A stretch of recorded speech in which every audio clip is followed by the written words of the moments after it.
ہم فلسطین سے محبت کرتے ہیں کیونکہ اپنے بچوں کو بتائیے کہ یہ فلسطین انبیاء علیہ السلام کا مسکن اور سرزمین رہی ہے، حضرت السلام کا مسکن اور سرزمین رہی ہے۔ حضرت ابراہیم علیہ السلام نے فلسطین کی طرف ہجرت فرمائی۔ اللہ تبارک و تعالیٰ نے حضرت لوط علیہ السلام کو اس عذاب سے نجات دی جو ان کی قوم پر اسی جگہ نازل ہوا تھا۔ حضرت داؤد علیہ السلام نے اسی سرزمین پر سکونت رکھی اور یہیں اپنا ایک محراب بھی تعمیر فرمایا۔ حضرت سلیمان علیہ السلام اسی ملک میں بیٹھ کر ساری دنیا پر حکومت فرمایا کرتے تھے۔ چیونٹی کا وہ مشہور قصہ جس میں ایک چیونٹی نے اپنی باقی ساتھیوں سے کہا تھا، اے چیونٹیوں اپنے بلوں میں گھس جاؤ، یہیں اس ملک میں واقع اسقلان شہر کی ایک وادی میں پیش آیا تھا جس کا نام بعد میں وادی نمر چیونٹیوں کی وادی رکھ دیا گیا تھا۔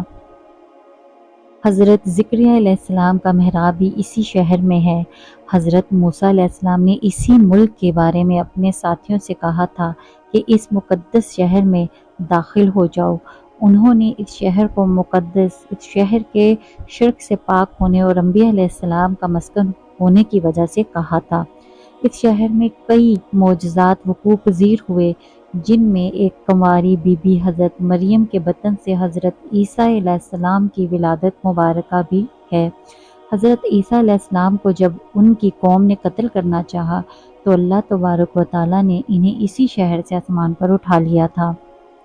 ولادت کے بعد جب عورت اپنی جسمانی کمزوری کی انتہا پر ہوتی ہے، اسی حالت میں بی بی مریم کا کھجور کے تنے کو ہلا دینا بھی ایک معجزہ الہی ہے۔ قیامت کی علامات میں سے ایک حضرت عیسیٰ علیہ السلام کا زمین پر واپس تشریف اسی شہر کے مقام سفید منار کے پاس ہوگا۔ اسی شہر کے ہی مقام باب اللد پر حضرت عیسیٰ علیہ السلام مسیح دجال کو قتل کریں گے۔ فلسطین ہی ارض محشر ہے۔ اسی شہر سے ہی یجوج و مجوج کا زمین میں قتال اور فساد کا کام شروع ہوگا۔ اسی شہر میں وقوع پذیر ہونے والے قصوں میں سے ایک قصہ طالوت اور جالوت کا بھی ہے۔ فلسطین کو نماز کی فرضیت کے بعد مسلمانوں کا قبلہ اول ہونے کا اعزاز بھی حاصل ہے۔ ہجرت کے بعد حضرت جبرائیل علیہ السلام دوران نماز ہی حکم ربی سے آقا علیہ السلام کو مسجد الاقصی فلسطین سے بیت الکعبہ مشرفہ مکہ مکرمہ کی طرف رخ کرا گئے تھے۔ جس مسجد میں یہ واقعہ پیش آیا وہ مسجد آج بھی مسجد قبلتین کہلاتی ہے۔ حضور اکرم صلی اللہ علیہ وآلہ وسلم معراج کی رات آسمان پر لے جانے سے پہلے مکہ مکرمہ سے یہاں بیت المقدس یعنی فلسطین لائے گئے۔ سرکار دو عالم صلی اللہ علیہ وآلہ وسلم کی ابتدا میں انبیاء علیہ السلام نے یہاں نماز ادا فرمائی۔ اس طرح فلسطین ایک بار پھر سارے انبیاء کا مسکن بن گیا۔ سیدنا ابو ذر کہتے ہیں کہ میں نے رسول اللہ صلی اللہ علیہ وآلہ وسلم سے عرض کیا کہ زمین پر سب سے پہلی مسجد کون سی بنائی گئی؟ تو آپ صلی اللہ علیہ وآلہ وسلم نے فرمایا کہ مسجد الحرام یعنی خانہ کعبہ۔ میں نے عرض کیا پھر کون سی مسجد بنائی گئی؟ تو آپ صلی اللہ علیہ وآلہ وسلم نے فرمایا کہ مسجد الاقصی یعنی بیت المقدس۔ میں نے پھر عرض کیا کہ ان دونوں کے درمیان کتنا فاصلہ تھا؟ آپ صلی اللہ علیہ وآلہ وسلم نے فرمایا کہ 40 برس کا، اور تو جہاں بھی نماز کا وقت پالے وہیں نماز ادا کر لے، پس وہ مسجد ہی ہے۔ وصال حبیبنا صلی اللہ علیہ وآلہ وسلم کے بعد حضرت ابو بکر رضی اللہ عنہ کو ارتداد کے فتنہ اور دیگر کئی مشکل سے نمٹنے کے لیے عسکری اور افرادی قوت کی اشد ضرورت کے باوجود بھی ارض شام فلسطین کی طرف سے آپ صلی اللہ علیہ وآلہ وسلم کا تیار کردہ لشکر بھیجنا بھی ایک ناقابل فراموش حقیقت ہے۔ اسلام کے سنہری دور فاروقی میں دنیا بھر کی فتوحات کو چھوڑ کر محض فلسطین کی فتح کے لیے خود سیدنا عمر کا چل کر جانا اور یہاں پر جا کر نماز ادا کرنا اس شہر کی عظمت کو اجاگر کرتا ہے۔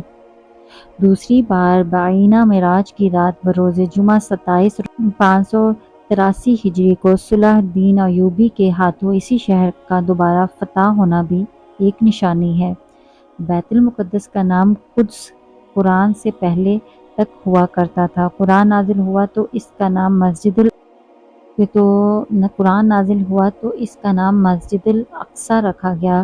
قدس اس شہر کی اس تقدیس کی وجہ سے ہے جو اسے دوسرے شہروں سے ممتاز کرتی ہے۔ اس شہر کے حصول اور اسے رومیوں کے جبر و استبداد سے بچانے کے لیے 5000 سے زیادہ صحابہ کرام رضوان اللہ علیہم اجمعین نے جام شہادت نوش کیا، اور شہادت کا باب آج تک بند نہیں ہوا، سلسلہ ابھی تک چل رہا ہے۔ یہ شہر اسی طرح شہیدوں کا شہر ہے۔ مسجد الاقصیٰ اور بلاد شام کی اہمیت بالکل حرمین الشریفین جیسی ہے۔ جب قرآن پاک کی یہ آیات والتین والزیتون وطور سنین وہذا البلد الامین نازل ہوئی تو ابن عباس کہتے ہیں کہ ہم نے بلاد شام کو التین انجیر سے، بلاد فلسطین کو اور زیتون سے، اور طور سنین کو مصر کے پہاڑ کوہ طور جس پر جا کر حضرت موسیٰ علیہ السلام اللہ پاک سے کلام کیا کرتے تھے سے استدلال کیا، اور قرآن پاک کی یہ آیت مبارکہ وَلَقَدْ كَتَبْنَا فِي الزَّبُورِ مِن بَعْدِ الذِّكْرِ أَنْ أَرْضَ يَرِثَهَا عِبَادِيَ الصَّالِحُونَ سے یہ استدلال لیا گیا کہ امت محمد حقیقت میں اس مقدس سرزمین کی وارث ہے۔ فلسطین کی عظمت کا اندازہ اس بات سے بھی لگایا جا سکتا ہے کہ یہاں پر پڑھی جانے والی ہر نماز کا اجر 500 گنا بڑھا کر دیا جاتا ہے۔ اللہ تعالیٰ اس سرزمین کی حفاظت فرمائے اور اسلام مخالف لوگوں کو یہاں رہے۔ آمین یا رب العالمین۔